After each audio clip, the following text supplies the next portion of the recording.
अध्यक्ष महोदय जी, अध्यक्ष जी, मैं कल एक पॉडकास्ट कर रही थी जहां मेरी जो होस्ट थी, जो इंटरव्यूअर थी, वो भी एक महिला थी। तो उन्होंने मुझसे कहा कि महिला आरक्षण बिल आ रहा है तो विपक्ष ये कह रहा है, वो कह रहा है। तो मैंने उन्हें एक सवाल पूछा। मैंने कहा, आप अपने दिल पर हाथ रख के कहिए, in the history of mankind, in the history of womankind, in the history of the world, क्या कभी भी महिलाओं को ये प्रिविलेज मिला है? क्या कभी भी महिलाओं के लिए ऐसा स्वर्णिम काल, जिसे अमृत काल कहा जाता है? मैंने कहा, आप दिल पे हाथ रख के बताइए कि isn't it the best time to be a woman? और वो मुस्कुरा के, almost she giggled and laughed. She said, yes, this is the best time to be a woman. और आज विपक्ष वाले हो चाहे पक्ष वाले हो, सबसे पहले तो मैं सारी मातृशक्ति को तहे दिल से बधाई देती हूँ कि हम इतिहास का हिस्सा बने हैं।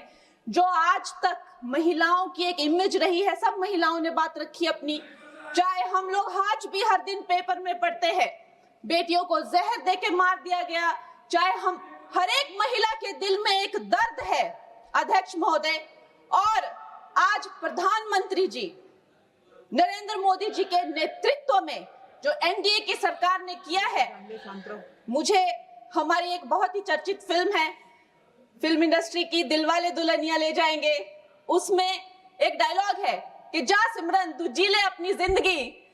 तो आज हमारी सरकार ने इस भारतवर्ष की बेटियों को कहा है, महिलाओं को कहा है, सारे पिंजरे टूट गए हैं, सारी दीवारें टूट गई है, जाओ बेटियों तुम जी लो अपनी जिंदगी। हम महिलाओं के लिए ये बहुत बड़ी बात है। मैं सारी महिलाओं को, यहाँ बैठी हुई सारी मेरी बहनों को बहुत बहुत बधाई देती हूँ। अध्यक्ष महोदय, भारत की बेटी वैदिक काल में जब दृष्टा बनी, दर्शनी बनी, विदुषी बनी, तो वो गार्गी और मैत्री बनी। मध्यकाल में जब वो लड़ी, उसने नेतृत्व किया, वो रानी लक्ष्मीबाई बनी, वो अबक्का बनी।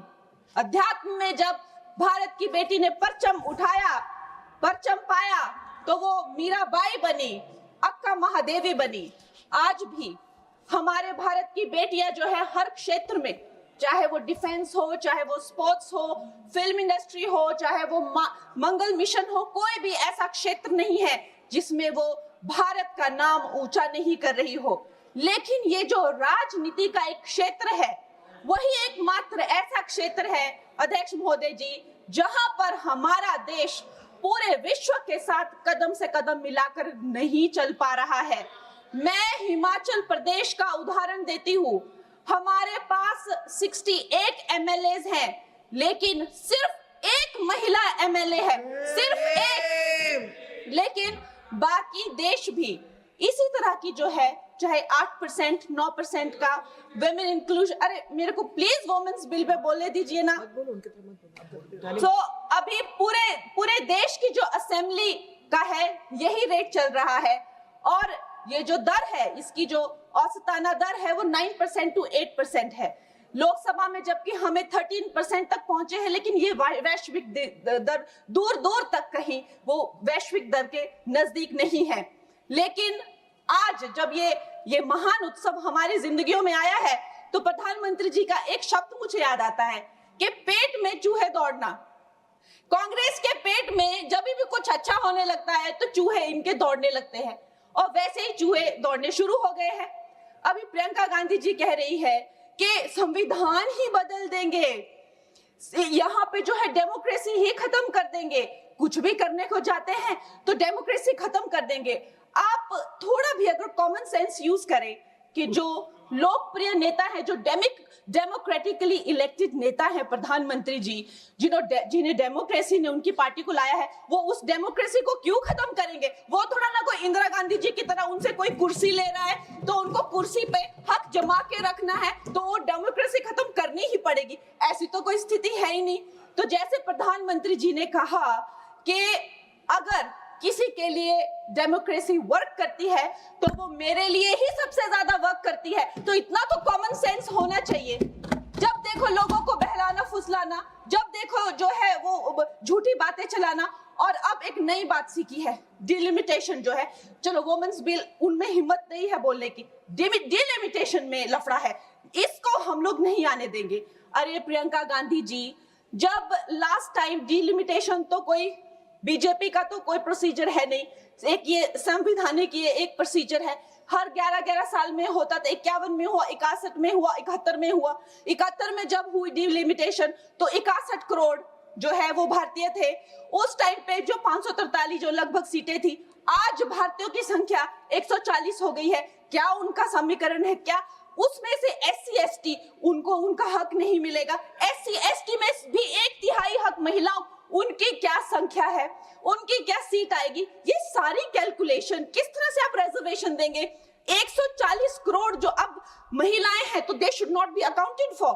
इस तरह की ये बहकी बहकी बातें कर रहे हैं। अभी मेरी बहुत अच्छे मित्र हैं यहाँ, जून TMC के जो MP हैं, उन्होंने कहा कि 33% रिजर्वेशन क्यों दे रहे हो, 85% दे दो। अरे आप थोड़ा तो कॉमन सेंस यूज करिए। अगर आप जो है 33% दे रहे हैं, लेकिन जो बाकी सीट्स है उन किसी भी सीट पे वो ओपन सीट्स है, वो महिलाओं को लड़ना जो है उस पे कोई भी किसी तरह का बैन नहीं है। 14% हम ऑलरेडी पहुंच गए हैं। तो जून जी, मैं आपको ये कहना चाहूंगी कि लगभग 50% से ज्यादा महिलाओं का पार्टिसिपेशन होगा इस महिला बिल के बाद। तो अध्यक्ष महोदय जी, सोनिया गांधी जी कहती हैं कि इनको इतनी जल्दी क्यों है, ये महिला बिल इतना जल्दी में क्यों लाते हैं? तो आपकी तरह होना चाहिए था कि 30 साल जो है आपने इस बिल को लटका के रखा। अवश्य मैं इस बात से अग्री करती हूँ कि प्रधानमंत्री जी जो है महिलाओं को न्याय दिलाने के लिए जल्दी में है, क्योंकि जो काम 60 साल में नहीं हुए वो उन्होंने 10 साल में ही करके दिखा दिए।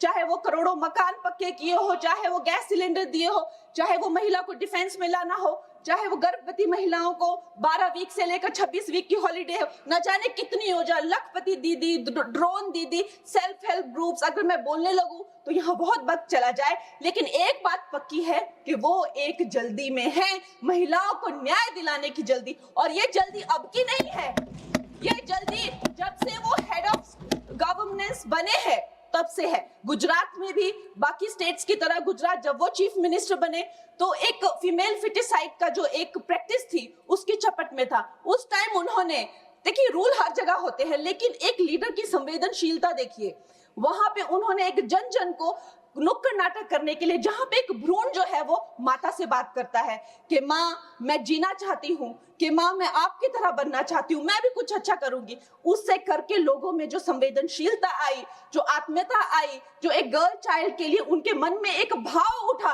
उसके करके आप देखिए इंडिपेंडेंट इंडिया की हिस्ट्री में 1000 मेल चाइल्ड पर पहली बार 1020 फीमेल चाइल्ड हुए हैं। ये प्रधानमंत्री जी की कमिटमेंट है फॉर गर्ल चाइल्ड।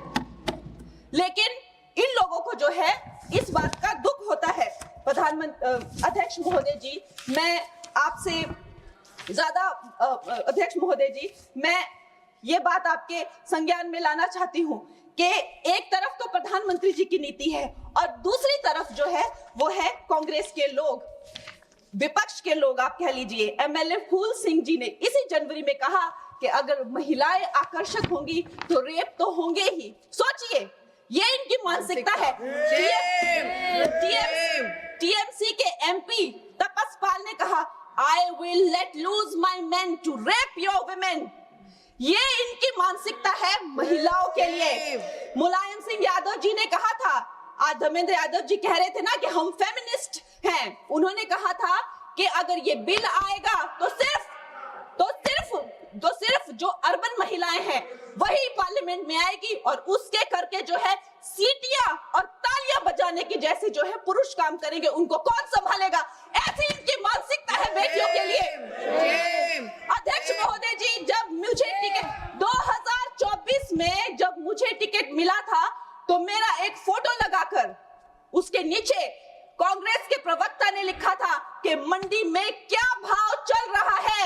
इन्होंने, अध्यक्ष महोदय जी, मैं एक कलाकार हूँ, मैंने रानी लक्ष्मीबाई जैसे स्वतंत्रता सेनानी से लेकर गैंगस्टर में एक भटकी हुई युवती से लेकर फैशन के ड्रग एडिक्ट से लेकर मैंने हर तरह का किरदार निभाया। रजो में एक सेक्स वर्कर से लेकर मैंने तलाईवी में एक लीडर की तरह हर किरदार निभाया है, जिसके लिए मुझे कई राष्ट्रीय सम्मान भी मिले हैं। ये एक कलाकार का धर्म होता है कि किसी भी कला में ढल जाना, लेकिन इन्होंने मेरी फिल्म के किरदार के फोटो यूज करके उसके प्रमोशन, जब मैं किसी उसके वो यूज करके नीचे लिखा कि मंडी की लड़कियों के क्या भाव है।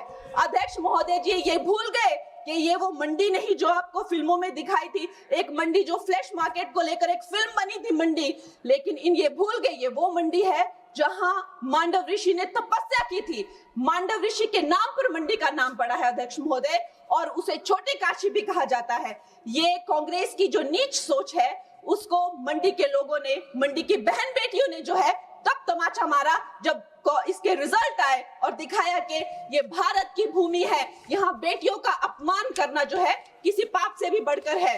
अध्यक्ष महोदय जी, एक तरफ तो इनकी नीति है और दूसरी तरफ प्रधानमंत्री जी, जब अभी आपने देखा कि नेशनल क्रिएटर अवार्ड्स में वो जेनजी को जब पूरी तरह से संबोधित कर रहे थे, तो उन्होंने जो है जब वो जेनजी को संबोधित कर रहे थे तो उन्होंने जो है आधुनिक फैशन में जो है पैरेलल ड्रॉ किया, जो मिनी स्कर्ट्स होते हैं, जो ब्लॉक हील्स होते हैं, जो लेडीज के पर्सेस, एक्सेसरीज होती है, जो कोणार्क टेम्पल में जो स्कल्पचर बने हैं, और उन्हें जो है हमारे कल्चरल हेरिटेज का एम्बेसडर बनाया। और प्रधानमंत्री जी, इससे उनकी जो कल्चरल रूटेड जो प्रोग्रेसिवनेस है वो नजर आती है।